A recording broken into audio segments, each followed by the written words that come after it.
And they told me that when I first started running for Congress. There's no way you can run on that platform and run. You're just sort of obsessed with this Constitution, you know, and you live in the dark ages. You can't be elected. So I was elected 11 times, and somebody said, well, how many times has Donald Trump been elected? Does he have really the right to go and criticize others and saying they're unelected? The feud began after Trump said last week at the Conservative Political Action Conference that Paul is unelectable for the presidency. I wish there was a candidate that I saw that would be fantastic, because I love what I'm doing. In fact, I have a great club that's 15 minutes away. By the way, Ron Paul cannot get elected, I'm sorry to tell you. Vanity Fair's Julie Weiner investigates and sarcastically finds the answer to how many times has Donald Trump been elected. In 2008, he nearly won Voot.com's most annoying male celebrity poll. Ron Paul was not even on the list. If anyone's going to be fired, it's Ron Paul. Donald Trump does get to fire someone. That is what this is about. A Ron Paul supporter, thank you for joining us. Now, Mr. Kokesh, this poll finds Obama edging out Ron Paul 42-41. That's really close in a hypothetical 2012 matchup. Now, and Ron Paul's not even campaigning. Right. Well, and some have contested these results. I do want to point out, but also this comes after earlier we've seen Ron Paul win the straw poll at the Conservative Political Action Conference. He fell second by only a vote to Mitt Romney in the Southern Republican Leadership Conference's straw poll. So clearly he's popular. His message is resonating with conservatives. So why is he a long shot for the Republican nomination for president in 2012, as many analysts are saying today? And do you agree? Well, I wouldn't say he's a long shot. He definitely has an uphill climb if he chooses to run in the Republican Party in 2012 for president. I hope he does. I hope that he continues to fight to make the Republican Party Reagan's vision, and he worked with deficit. The spending and the deficit was a concern of mine in the early 70s, because I foresaw that after the breakdown of the Bretton Woods that we would have endless spending, endless deficits, endless financial bubbles, and we've had that. As to whether or not we have military Keynesianism, we do. And I reject that, as well as I reject domestic monetary economic Keynesianism. And until we put the two together and reject them, we're going to continue with these problems. But the reason why I don't think it's a Federal Reserve job to lecture the Congress, even though I agree Congress is at fault. They spend too much money. And Congress at times will say the Fed's at fault. But you know, the Congress and the Fed are symbiotic. They have a symbiotic relationship, because the Fed, the Congress spends, and they know there's a moral hazard involved here, because they know that if interest rates goes up, the Fed accommodates them. So the Fed really facilitates this spending, and until we realize this, so I think the Fed is involved with our deficit and encourages, as well as the Congress. But it is true, Congress's initial responsibility ought to be just cut the spending, because this deficit is exploding, inflation is exploding, and interest rates are going to go up. So we're going to have one heck of a problem here in the near future. Well, here in this country, there are no delays for the Tea Party to express. Right now, hundreds of rallies taking place across the United States, and they come on the biggest day for this young political movement, Tax Day, April 15th. Meantime, a new poll puts one figure popular with Tea Partiers virtually neck and neck with President Obama. Would you look at that?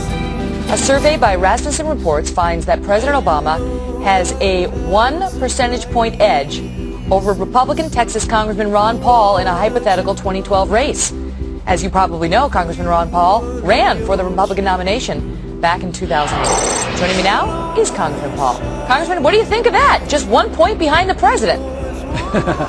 Well, it's a small victory, I guess, but not too much to think about.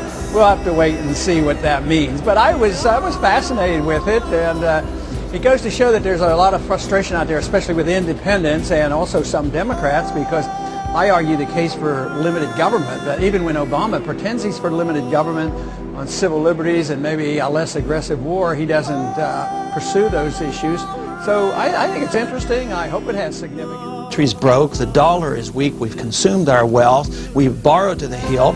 So when the other two candidates gets on the air and they say, hey, don't worry about Social Security, Medicare, we'll give you this, more socialized medicine, more tanks, more military, well, the American people look at it and they just don't believe it because of economic law, because they know we're broke and the deficits are so high.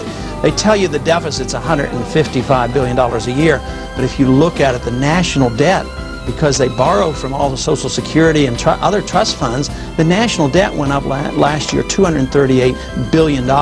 So that's the reason they'll have to quit the handout business, and they'll have to look to us because we talk about the principles that allow us to produce. The other two parties only talk about how you hand out the loot. Stuck with that. That's what I resent. Yeah, and they're still doing it. I'm out of time, Congressman, but before I go, I got to say, just as an observer, a relatively new voice in the political conversation these past couple of years, I look at the Republican field, I see, Palin, Bachmann, Pawlenty, Mitt Romney, Donald Trump, I think, is talking about it. Some interesting people, some smart people in that mix. There's no way any of them are better than you for the Republican nomination. Let's just be seriously. No, I mean, when you look at your articulation of the actual, I'm not saying your answers are all right. I don't know whether your answers are all right or not, but I do know the way that you frame the debate around the issues that this country faces is the most honest of almost any politician that I deal with. Do you not have an obligation at this point to run for president? Well, some have argued that case, and I'm thinking about it, but I haven't made that decision. But I thank you for the compliment. Well, listen, I'm going to harass you on this one because we need the debate. The debate. You have the framing of the debate, as you know, is everything, and you do that so effectively, Congressman. Thank you for the time. Appreciate it. All right, more on. We now are a nation known to start war. We feel compelled because of our insecurity that we have to go over and attack these countries to maintain our empire. We have over 700 bases. We're in 130 countries, and they're talking about bombing Iran. It is such a dramatic change from what is truly American and truly constitutional. I don't want to run the world. The Constitution doesn't give me the authority to run the world. We ought to mind our own business is what we need to do. Is spending overseas, wasted money. This is a continuation of a revolution. It is a peaceful revolution. It's up to you to spread this message around this country.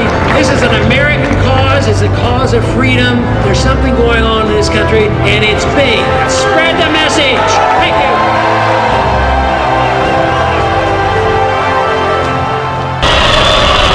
What did you think about what Trump said about you, that you can't get elected?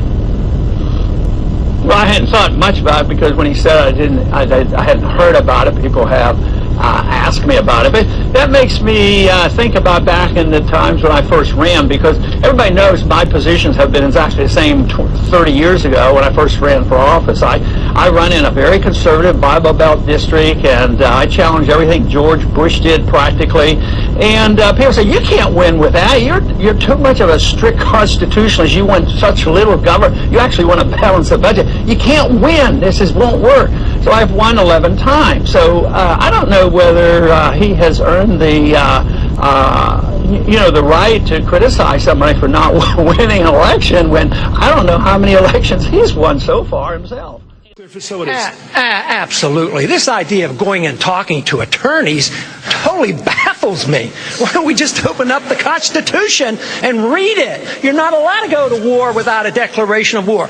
Now, as far as fleeting enemies go, yes, if there's an imminent attack on us, we've never had that happen in 220 years.